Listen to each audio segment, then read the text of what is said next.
हम प्रभु परमेश्वर को धन्यवाद देते हैं आज की सुंदर सुबह के लिए कि परमेश्वर ने एक बार फिर से आज की सुंदर सुबह मुझे और आपको दी है कि हम परमेश्वर की महिमा करें, उसके नाम को धन्य कह सके।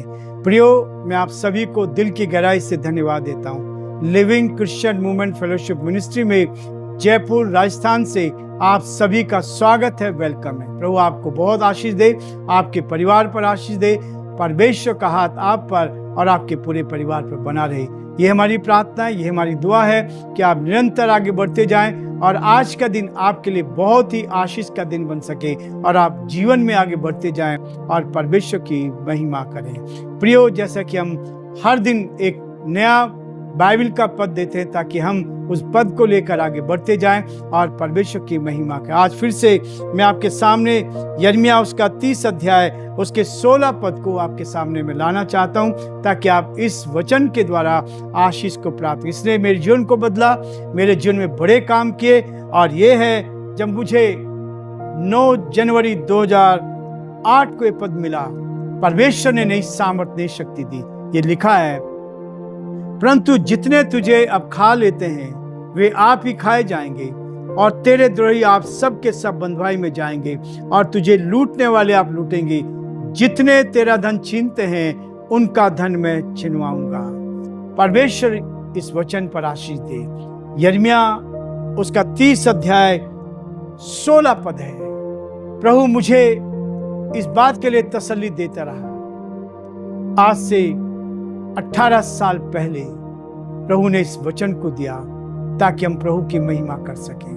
और यही है परमेश्वर का बड़ा योगदान कि जितने तुझे अब खा लेते हैं वे आप ही खाए जाएंगे और तेरे द्रोही आप सब के सब बंधुआई में जाएंगे और तुझे लूटने वाले आप लूटेंगे और जितना तेरा धन छीनते उनका धन मैं छिनवाऊंगा।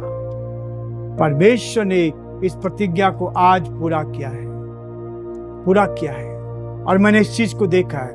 वचन में जो लिखा है उसको पूरा करता है। समय लगता है लेकिन उस चीज को पूरा होता हम देखेंगे। जिन्होंने मेरा धन छीनने की कोशिश करी उससे कई गुना उनका समाप्त हो गया। परमेश्वर अपनी महिमा लेता है ताकि हम परमेश्वर के नाम को धन्य कह सके। प्रियो, इसलिए परमेश्वर का वचन कहता है, गलातियों उसका 5 अध्याय और उसके हम 19 पद को और 20 पद को आपके सामने पढ़ना चाहूंगा ताकि हम परमेश्वर की महिमा का कान बनते जाएं। अपने अध्ययन में हम आगे बढ़े और उसकी महिमा करें। लिखा है गलातियों की पत्री उसका 5 अध्याय उसके 19 और 20 पद को इस प्रकार से लिखा है, शरीर के काम तो प्रकट हैं, अर्थात व्यभिचार, गंदे काम, लुचपन, मूर्ति पूजा, टोना, बैर, झगड़ा, ईर्ष्या, क्रोध, फूट, विधर्म, डाहा, मतवालापन, लीला क्रीड़ा और इनके जैसे और काम हैं। इनके विषय में मैं तुमसे पहले से कह देता हूं, जैसा पहले कह भी चुका हूं, ऐसे ऐसे काम करने वाले परमेश्वर के राज्य के वारिस ना होंगे। परमेश्वर अपने इस वचन के पढ़े और सुने जाने पर आशीष दे। हम प्रार्थना करें। धन्यवाद और स्तुति के योग्य हमारे सामर्थ्य परमेश्वर, हम बड़े आदर के साथ, दीनता, नम्रता के साथ आप जैसे महान परमेश्वर के चरणों में झुकते हैं। हम आपको धन्यवाद देते हैं, आपकी स्तुति करते हैं। परमेश्वर, आप हमारे महान प्रभु, दयालु पिता, विश्वास के योग्य परमेश्वर, अद्भुत युक्ति करने वाले पराक्रमी परमेश्वर, हम आपकी तारीफ करते हैं। आज के सुंदर दिन के लिए धन्यवाद। ये सुंदर दिन प्रभु आपने में दिया है कि हम आपकी तारीफ कर सके, आपके नाम को धन्य कह सके और जो आपकी योजना उसको पूरा कर सके। अपनी महिमा के लिए हमें इस्तेमाल कर, एक एक दिन आप में संभाले। आज का दिन आशीष का दिन बन जाए। हमारे सभी श्रोताओं के लिए, सारे भाई बहनों के लिए प्रार्थना करते हैं, आज के दिन में हर एक को उत्तम आशीष दे। जब इस आवाज को लोग सुन रहे हैं, हम प्रार्थना करते हैं उनके हृदय से बातचीत करें, उनको उत्तम से उत्तम आशीष दे ताकि सब बातों में आपका नाम ऊंचा किया जाए। हम प्रार्थना विनती करते हैं पिता परमेश्वर, हमारे प्रदेश राजस्थान के लिए, इस प्रदेश पर आपके आशीष चाहते हैं। यहाँ के मुख्यमंत्री को भी आप संभाले, आपका हाथ उनके साथ बना रहे। देश के लिए, देश के प्रधानमंत्री के लिए, राष्ट्रपति के लिए प्रार्थना करते हैं, आपका हाथ उनके साथ भी बना रहे ताकि भी आपके नाम में आगे बढ़कर आपकी महिमा करें। सारी महिमा आपको देते हुए इस विनती को अपने प्रभु, अपने धारकर्ता यीशु मसीह के नाम से मांगते हैं, आमीन। प्रियो, परमेश्वर का वचन हमें इस बात के लिए प्रेरित करता है। कल हम देख रहे थे आत्मा में चलना, आत्मा के द्वारा संचालित होना, और इसलिए वो कहता है कि जब आप आत्मा के साथ चलोगे तो शरीर के लालसाओं को पूरा ना कर पाओगे, क्योंकि शरीर तो आत्मा के विरोध में काम करता है। लेकिन प्रियो, परमेश्वर मुझे और आपको इस बात के लिए उभारता है कि हम क्या करें। यदि हम आत्मा के चलाए चलते हो तो व्यवस्था के अधीन नहीं रहे, व्यवस्था के अधीन नहीं। और यहां आकर पौलुस इस बात को प्रकट कर रहा है कि शरीर के काम तो प्रकट है। दोनों चीज बताए गए हैं, आत्मिक व्यक्ति और शारीरिक व्यक्ति। शरीर के काम क्या क्या है? जब आप शरीर में रहते हैं, जब आप संसार में रहते हैं, संसार की बातों में जीवन व्यतीत करते हैं, कहता है शरीर के काम तो प्रकट हैं, अर्थात व्यभिचार। अभी आपने देखा होगा बंगाल की घटना जो घटी, वहां हमारी बेटी के साथ, डॉक्टर के साथ कितना दुर्व्यवहार किया, जघन्य अपराध किया और उसको मौत के घाट उतारा। कई बार हम देखते हैं ये व्यभिचार आज भरा पड़ा है, व्यभिचार आज संसार में है, संसार के लोग व्यभिचार में डूबे हुए हैं। लेकिन प्रियो, परमेश्वर कहता है जो संसारिक व्यक्ति है, जो शारीरिक व्यक्ति है, वो व्यभिचार में अपने आप को लिप्त करता है। परमेश्वर चाहता है इस व्यभिचार से हम बचें, और न केवल व्यभिचार से, गंदे कामों से बचें।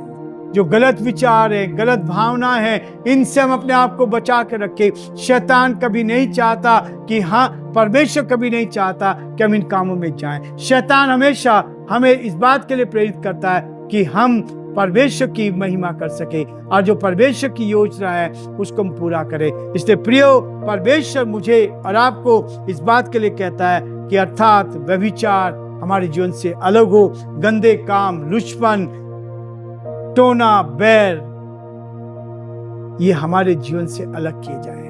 हम एक दूसरे से बैर रखते हैं। हमने पिछले दिनों भी इस बारे में देखा था कि परमेश्वर का वचन इस बात के लिए में मना करता है, एक दूसरे से प्यार करो, एक दूसरे को समझाओ, एक दूसरे से बैर नहीं, परंतु परमेश्वर के साथ उस प्रेम को बांटो। झगड़ा, हमारे जीवन में झगड़ा होता है, ईर्ष्या सबसे गलत चीज है। ईर्ष्या जो हमारे आत्मिक जीवन को खराब कर दे, आत्मिक जीवन को जला देती है, आत्मिक जीवन हमारा बढ़ नहीं पाता। ईर्ष्या, एक दूसरे के प्रति ईर्ष्या, कोई हमसे आगे बढ़ रहा है तो ईर्ष्या हमारे अंदर उत्पन्न होती है, जलन हमारे अंदर उत्पन्न होती है, और उसके साथ क्रोध हमारे जीवन में आता है। परमेश्वर चाहता है कि हम उसके साथ ऐसे बने। वो कहता है क्रोध करो पर पाप मत करो, तुम्हारा क्रोध सूर्य अस्त होने तक समाप्त हो जाना चाहिए। इसलिए प्रियो, परमेश्वर का वचन कहता है विरोध, फूट विधर्म, एक दूसरे के बीच में फूट डालना, ये परमेश्वर कभी नहीं चाहता कि हम परमेश्वर के विरोध में काम करें। ये शरीर के काम है। डहा, मत वालापन। आज संसार के लोग कहाँ जी रहे हैं? मतवाले होकर। संसार में 95% लोग क्या कर रहे हैं? इस प्रकार से नशे की आदत में पड़े हैं, नशे में जीवन जी रहे हैं। इसलिए परमेश्वर कभी नहीं चाहता हम इस नशे की आदत में चलें। और प्रियो, परमेश्वर कहता है मतवालापन, लीड़ा क्रीड़ा और इनके जैसे और काम हैं, जिनके विषय में मैं तुमसे पहले से कह देता हूं, जैसे पहले भी कह चुका हूं। ऐसे ऐसे काम करने वाले परमेश्वर के राज्य के वारिस न होंगे। परमेश्वर का राज्य कैसा है? ये तो संसार के काम है। संसार के लोग ऐसे कामों में लिप्त रहते हैं, वो कभी भी उस स्वर्गीय राज्य में प्रवेश नहीं कर सकते। उसके लिए यहाँ वचन किया गया है, ऐसे ऐसे काम करने वाले परमेश्वर के राज्य के अधिकारी नहीं हो सकते, वारिस नहीं हो सकते।